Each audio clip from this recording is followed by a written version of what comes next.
Hello,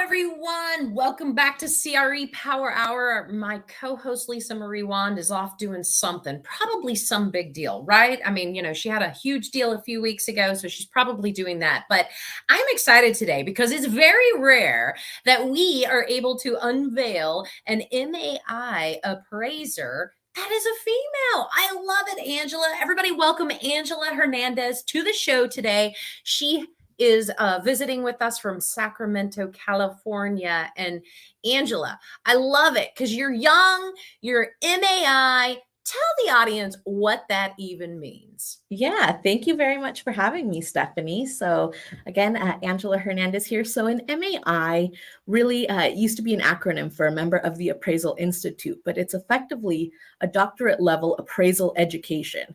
So you've gone through advanced testing, you've passed pretty much 2 full days of comprehensive exams. You've had to take a demonstration report, capstone. There's a lot that goes into that, as well as ethical and bias type of requirements that you have to pass. So it's really the highest designation that any appraiser can have.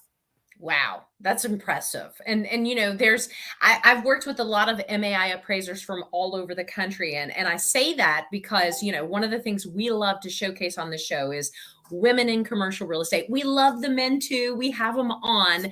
But when I saw MAI appraiser and Angela, I went, wow, this is great, because I've only met like 2 other MAI appraisers that were females that I've had on my deals. And so I think kudos to you. It's phenomenal. And look, in this market, in this economy, right, we're going through some shifts. We're obviously going through some shifts. We've come off of just crazy insaneness of things selling and people fighting over stuff. And, so tell us, because like we talked about, I utilize my relationships with appraisers to really gauge that temperature, right? I don't want to believe everything I see in the news. I want to talk to the experts that are in it every single day doing valuation. So talk to us about that. Yeah, the valuation landscape really has changed in the past, I'd say probably about 18 months or so. A lot of that has to do with the increase in interest rates, just overall less transactions, meaning that there's less bank work. A lot of appraisers were dependent on the bank work coming in and getting those refi deals, and there's not as often now. So a lot of appraisers are looking to diversify what they can do now, and possibly getting into some of the work that I do, like right-of-way work with city and government agencies, produces for a more stable workflow for appraisers. That's great. And that's great that you had that ability to do ahead of time versus waiting until the market changed and so forth. So right. When you're looking at these properties, when you're doing, a vast, it can be any asset type. I mean, it's not just one specialty, you're doing these valuations. Tell us what you're seeing in that California area. I mean, are things doing a nosedive as it relates to value? I think it depends what type of property you're working with. Really, industrial has not been taking as much of a hit. Retail has had somewhat of a resurgence with those more visit in-place restaurants and in-place activities. There are, however, those big box stores that are going vacant. And so there's definitely a full gamut about what's going on. And some of them are being replaced by places like discount retailers. So it really depends on what asset type you're appraising. And it's really all over the board right now. It's a crazy time. Yeah, absolutely. And, I just recently had 2 appraisals done on some retail strip centers that we're getting ready to close on. And, one of the things that I was just so curious about, and I'm going to ask you because I think the audience is curious, is, when someone's borrowing, obviously they've got to get an appraiser.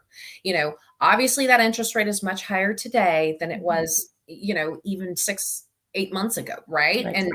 And when you're doing that appraisal, talk to us about, how you're coming up with value, especially if it's an income producing property. How much Right. is that interest rate playing into the bottom line of the value and affecting its value?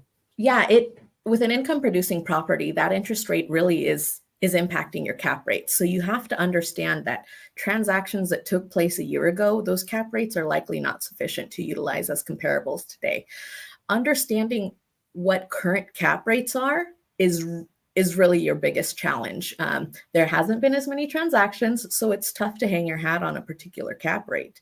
So understanding that, okay, cap rates have increased by, or interest rates have increased by a certain number of basis points, and that might be an indication that there should be some type of an increase similar or possibly more to factor into your cap rate. That's awesome. I mean, and that's a thing, and I always try to, you're on the value side. You're not really dealing with the sellers and the buyers directly. You're dealing with the lenders, you're dealing with cities, you're dealing with those types of things. But, when we're out listing a property and setting the value through our broker price opinion, we explain those types of issues because it isn't the same as it was 12 months ago. Because people do in fact have to borrow money, and they're like, well, but look what it would cost to build this property. You couldn't duplicate it for that. Talk to us on the appraisal side of that, on how you all justify and go back and forth with those different values. Yeah, great comment there. Traditionally, when doing an appraisal, so there's three different approaches to value. So we look at it all three different ways traditionally. So sales comparison approach, your income approach, which would utilize cap rates, and then also your cost approach, looking at what it would cost to construct. Sometimes things are just not able to be constructed today, and that's likely some form of obsolescence. So that means that there's some type of obsolescence with that property, and that's got to be factored into your income or your sales. So usually when it doesn't pencil, there's some form of obsolescence there. So is it safe to say that the obsolescence does become that, it's the higher value and that is what the property's worth? I would say no. You would look at what a similar market participant's willing to pay for this. If it costs 20 million to construct, but the guy next door just sold for 10 million, you're probably not going to sell for 20 million. So Right. understanding that everything is considered, and not just that construction cost is really a big factor with appraisals. Absolutely. You spend a lot of time doing multifamily appraisals. And we know, Yes. I mean, at least in the markets I'm in, multifamily is still booming, because look, we do have a housing shortage. There's always going to be tenants. There's always going to be renters rather, that need to move into these places. And so to kind of talk to us about, when the interest rates started to rise, right? I mean, because look, things were penciling in ridiculous money when you had 3% interest rates, and I'm just going to throw out numbers here. You've got 36,000 a month in rental income coming in. You've got a 3% interest rate, and so your debt out to the lender was 7,800 a month, right? And look at that extreme return on money. What I'm seeing now is, those rates are raising, and now, it's small and it's marginal of what you're going to be collecting. Talk about how that's affecting values out there. Yeah, absolutely. So I think when the interest rates were so low, a lot of developers took advantage of that and started constructing. So I know in our Sacramento market, I think it was something like 2,900 more units are currently in construction. And when those come and hit the market, things are really destabilized. I mean, based on my opinion, things are going to be destabilizing, and adding that number of units to a market that a market can't really take. You can't take that many new units online, and the vacancy likely on those projects is gonna go way up just because there's so many new units hitting the market all at the same time. People are maybe going to want to go into there, but maybe not. Maybe your absorption period's extremely long. Those are all factors that you need to look into it, and understanding how many things are in the pipeline, and that all impacts your bottom line. That all impacts how long your lease up period is. That all impacts how long it's going to take for you to reach stability. That all impacts value at the end of the day. So just having a really good understanding as to what's going on in your market. Are there, a third of your market going to be delivered in the next 18 months? That's likely going to shake some things up. So Yeah, it's having going a to really lower good rent for understanding. those renters too, which, obviously affects that bottom line. Because if you've Right. got to start getting competitive in order to not have vacancy, Right. you're really shifting there. So, Right. so what are you seeing out there? I mean, this is going to be the big, question here, and so many conversations around this, so many different opinions, and obviously it depends on what market people are in. You're in California, industrial still booming, right? So, across the board, let's talk about, what are you seeing doing the best aside from industrial? And what are you seeing on just that total crash and burn? Yeah, crash and burn definitely is office, just traditional office space. Not doing too great right now. The stuff that's really doing okay, I think, other than industrial and warehousing, which we know because of the Amazons and the distributors that are in the areas, those are doing great. Other than that, multifamily right now is seeming stable. However, with all the stuff that's under construction, there's likely going to be a shakeup coming up. Retail actually is having a little bit of a resurgence with a lot of people wanting to go in and actually do these go to these experience type retailers, whether that be a movie theater or a gym or a restaurant, anything that you can actually get an experience from. Because if it's a traditional brick and mortar selling shirts, someone can just get that on Amazon now. So the whole just retail aspect has changed drastically. But retail, I guess, depending on what you are, you're doing okay. If you're a big bucks, maybe not doing so great right now. So I think it just, there's a full gamut about what's going on right now. And it's an interesting time to be an appraiser for sure. Absolutely. And I love your what you're working on, with the cities and towns and, needing right away. So tell us what all these appraisals that you're doing does it have to do with the infrastructure improvements that California has put in place? So it could be. A particular city is needing to upgrade their facilities, whether that be like sewer facilities or water facilities to meet current standards. It could be that the population on a particular city is going to be experiencing a boom and they need to widen a roadway.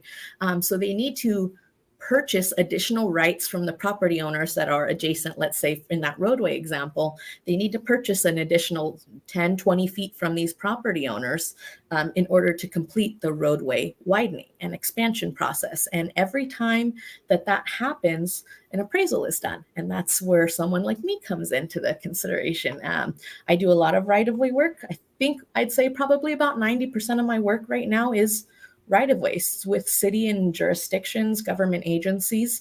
And that's really where most of my work is right now, not only because of the slowdown of banks, but overall, it's a very stable workflow. And we specialize in that at Bender Rosenthal. So I'm lucky to be here. That's awesome. No, good for you. And you didn't have to worry about pivoting your business. You were already there, so no slowdown for you. Right. What do you think? So, and I know that you have experience in this work, but I occasionally as a broker and a specialist in my market get reached out to by lenders that, commercial loans aren't forever. A lot of them have those balloon times and they're coming due. And lenders are trying to get the temperature on, okay, should they renew that loan, Yeah. And so there's a lot of that going on now. I mean, during the last, I'd say 3 years, not a whole lot of that work. I mean, everybody was pretty safe, I think, but now I'm seeing that pick up. Tell us about what you're seeing in that light. Yeah, in California, I'm not seeing that as much. Definitely the more stable workflow right now in California has to do with work for jurisdictions, government agencies, and more specialized property types. Okay. All right. Yeah. Yeah. So what do you think is going to go on in the next couple of years? I mean, everybody's got an opinion. Everybody asks my opinion all the time. I mean, I can hope and dream. I always find an opportunity, right? I mean, my business never slows down because when you've been in it 25 years, it's just, you always seek to find that opportunity and make it happen. But for what's going on out there, what is your opinion? Yeah, I honestly think that there's our infrastructure in the United States is really aging. Um, so infrastructure work is going to continue. For appraisers, I think that's really a great place to be, is if you can do infrastructure work, right of way, that's going to be a great place to be in the next few years. There was federal funding recently given, and there's even a map online that you can see. But there's hotbed areas really where federal funding was granted. So a lot of government agencies now are able to now do those roadway widening projects. They're now able to do these sewer line upgrade projects. They're now able to do these waterway upgrade projects because there was federal funding granted. Yeah. Well, and I know another big one that was added to that was, and maybe California doesn't have these issues, but in so many other states and so many other markets, especially where there's some rural, not everybody even has internet in their house, right? And so that's a big push, especially with what we went through with COVID and everything. All right, I'm going to flip it on you because look, you're a frontliner, you're doing valuations. Let's talk about you talked about the offices on that crash and burn. We're seeing companies say, nope, you're coming back to work. What do you really think is going to happen? Do you go to the office every day?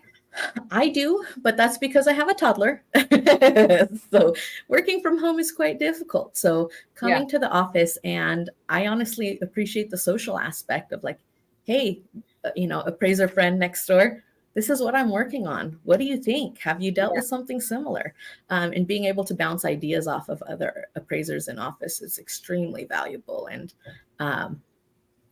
yeah, I think personally, it's probably going to be tough for people to want to come back to the office. I know a lot of people got used to working from home and staying from home, and they have a great schedule from home. But for me, it doesn't exactly work. Absolutely. So in Sacramento, you're pretty close to some of the companies that have recently left California. Are you still seeing an exodus happening in California as it relates to businesses? I'd say somewhat yes, somewhat yes, somewhat no. Like I said, it really depends on the type of business, the industry. I know there are a lot of industries in like the manufacturing space that are moving out, but I mean, I get it. California minimum wage is quite high, so I understand. Yeah. They got to make those counts pencil. Yeah, that's right. That's absolutely right. Well, let's switch gears, and I'm sure we're going to have audience members that watch this see that it's about commercial appraisals and so forth, and they're going to say, "How do I become an appraiser?" Talk us through that, Angela. I've never even looked into it. I don't have a clue. Great question. So, becoming a commercial appraiser is quite a process. So there's a state license that you have to obtain, and that's called the AG license. And that license takes roughly anywhere from it could take 2 years, it could take 6 years to obtain. Wow. It takes quite some time. You have to have an experience log where you show you've worked underneath somebody for 3,000 hours. And you also have to have, I know, it's a lot. You also have to have various courses done. Yes, it's a lot. It's a lot to be able to consider yourself a licensed certified general appraiser. It's quite the process. I know there are other license levels, like a residential appraiser, that it's a shorter time frame, but for a certified general appraiser is what you'd have to have in order to work on commercial work.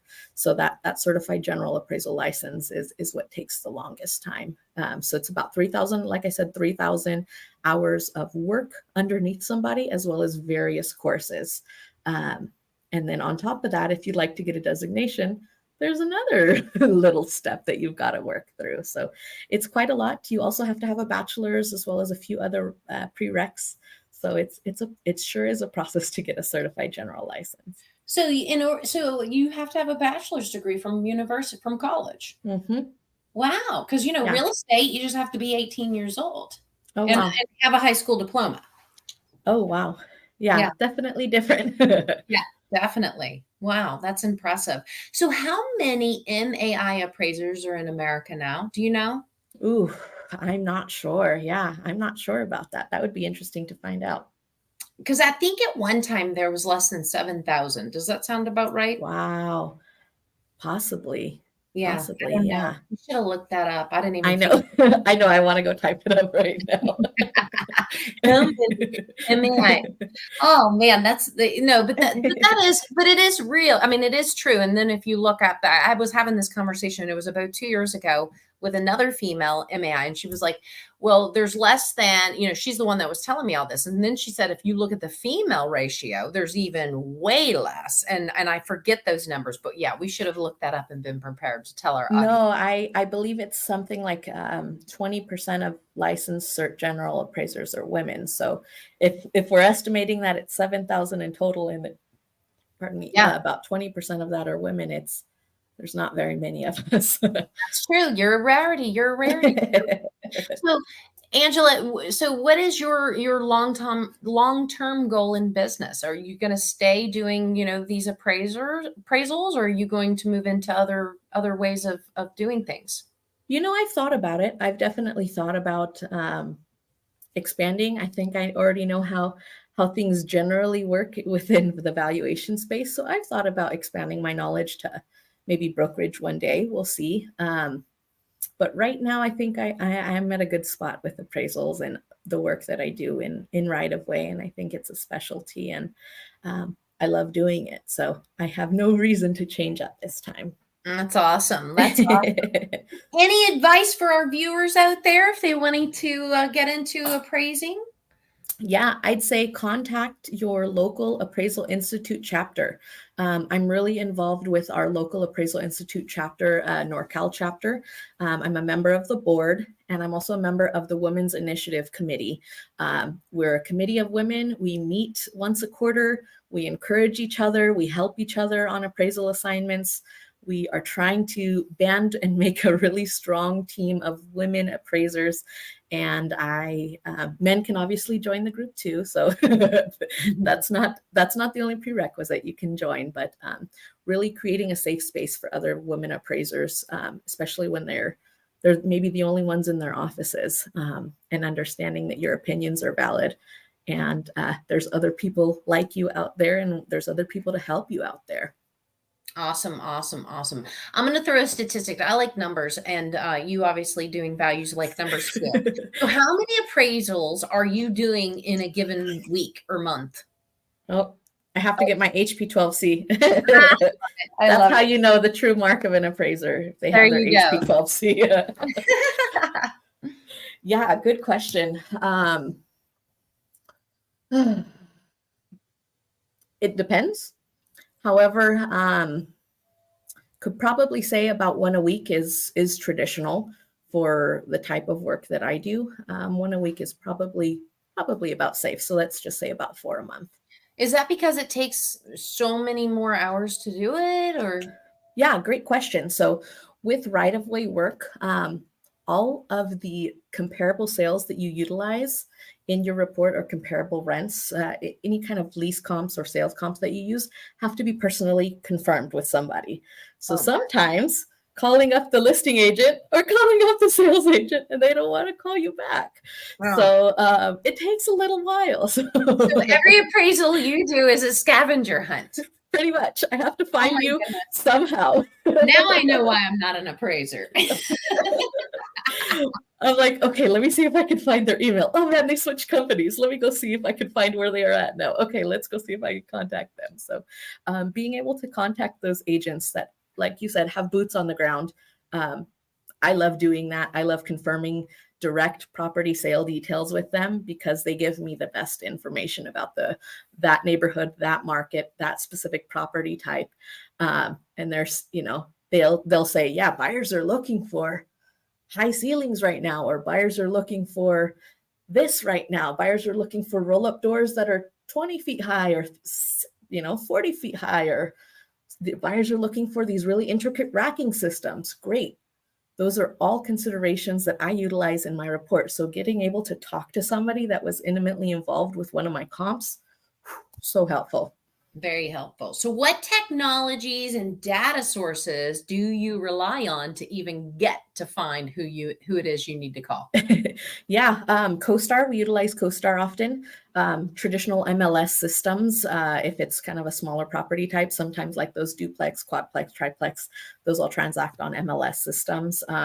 Sometimes if you're doing some type of an agricultural property, there's agricultural like farm and land websites that you utilize. So it really depends based on what property type you're doing. Sometimes it's a Google search and it's like, okay, let's see what's going on. Or sometimes it's just going through public records and seeing what's transacted and seeing, okay, that's transacted. That's an office. Let me look into that. Or that's transacted. That's right next door. Let me look into that and seeing if it can even be utilized as a comparable. How often, because you do have to validate, and this is always a great question because it's so important, to get right information. So Mhm. you look up the data, then you've got to personally speak to someone who can guarantee that data. How often, utilizing whether it's CoStar or any other data source, MLS, whatever, how often is the information not accurate? Quite often. Oh, see, that's scary, you guys. See, this is why this is a good question because here's the thing. I'm glad you said that because it's so true on, you're required to check your work. It's a Mhm. requirement. The appraisal is bad if you don't check your work. Right. Brokers, agents, check your work. Pick up the phone and make those calls because there's a lot of times that we are utilizing data that we pay thousands of dollars a month for, and it's flipping wrong. Right. I think the number one item that I see often wrong is input cap rates based on the list price and not the sales price. And I'm Uh-huh. like, oh, they just put 7.7 cap because that was on the OM, but it didn't sell on a 7.7 cap or whatnot. Yeah, so So they need to adjust it. That mhm. needs to be an improvement with the technology. They should automatically adjust that cap rate, Right, you right, know? Because who's gonna think to go back and change that? right. That's crazy. But, Yeah. but I'm glad I asked you that question because I've always wondered. I find inaccurate data all the time, and I'm thinking, how in the heck am I supposed to do any kind of valuation with this inaccurate stuff? And Yep. when you run into these rural areas, I mean, I know Sacramento's highly developed and all of that, but I mean, there's got to be missing data, right? That you're stumbling upon, and then you're becoming a private investigator to search it. Yes, yeah. Oftentimes, in the areas that we work for, if they're being, some type of a project coming in there, and whether it be like a waterway project or whatnot, these are big agricultural lots that have transacted. So they're not on CoStar. They're not sometimes even on the MLS. So I have to research the buyer and the seller, find out what their phone numbers are, give them a call and see if they want to talk to me about that transaction. What if they don't? Yeah, and that happens too. That happens too. I've just got to utilize what's best. And if I can say, hey, I'm appraising this property right next door to yours, and I'd really like to utilize this, your sale as a comparable transaction in my appraisal. Any information that you can give me about this sale is extremely appreciated. Yeah. Usually, if I break them down like that, like, Yeah. please help me, they'll usually at least confirm a few things with me. As it relates to appraising, I ask this of brokers all the time, but as it relates to appraising, if there was one tool that you could not do without, if they were to take away everything you had access to, what is the one tool that you need to do your job? What would that tool be? I was holding up my HP12C, but Excel is really helpful. Excel is starting to replace this one. Well, I'd yeah, say Excel. Yeah. you need to download that app on your phone, and just have it on your phone. A I little more high tech, right? I have it, but the tactile feel of the punching, it just does something. You have to have it. I don't know. Angela, Every you're an appraiser. old soul because you're too young to say that. That's I hysterical. know. I love I it. I was trained by a lot of these appraisers that had like 40, 50 years experience. So I think that's probably what's They going rubbed on. off. They rubbed off on you for Yeah. sure, for sure. So if there was, okay, so we know Excel, you got to have Excel. So if it was Yes. a technology to find data, what would that be? The one you could not live without. If everything was to be taken away, if you had this, you could pretty much get by. What is that tool? You know, I do love CoStar. Even though I don't always get everything I need from it, I get a really good jump off point from it. So Yeah. CoStar is extremely helpful for me. Okay. Awesome. Awesome. Any final words today? I've really enjoyed our time. Likewise, yeah. I think if anyone's ever interested in finding out, like I said, about appraisal, please contact your local appraisal institute chapter. They are more than welcome to, invite you in and invite you to maybe one of our social events. I've also got an upcoming event in Lake Tahoe, the Lake Tahoe Conference, that I'd like to give a little plug to, September Do. 28th. Thank you. September 28th and 28th, that's 29th. my birthday, but yeah, Oh, that's great. happy early birthday. Yeah, Yeah, we've thank got some you. really great speakers. It's in a beautiful environment, Lake Tahoe, and we're offering 14 hours of continuing ed credit for appraisers. We've already gotten those approvals for various states, so feel free to check on the Northern California Chapter Appraisal Institute website and sign up. I'd love to see you there. That's awesome, Angela. Well, thank you so much for letting us look inside your world today and Thank you. answering some challenging questions and all the greatness. You did it very, very well. And again, Thanks. kudos to you. Love meeting powerful women in this industry. And, let's keep in touch and we'll do this Yes. again soon. All right. Sounds great, Stephanie. Thank you so much for the opportunity. Thank you. Bye, everyone.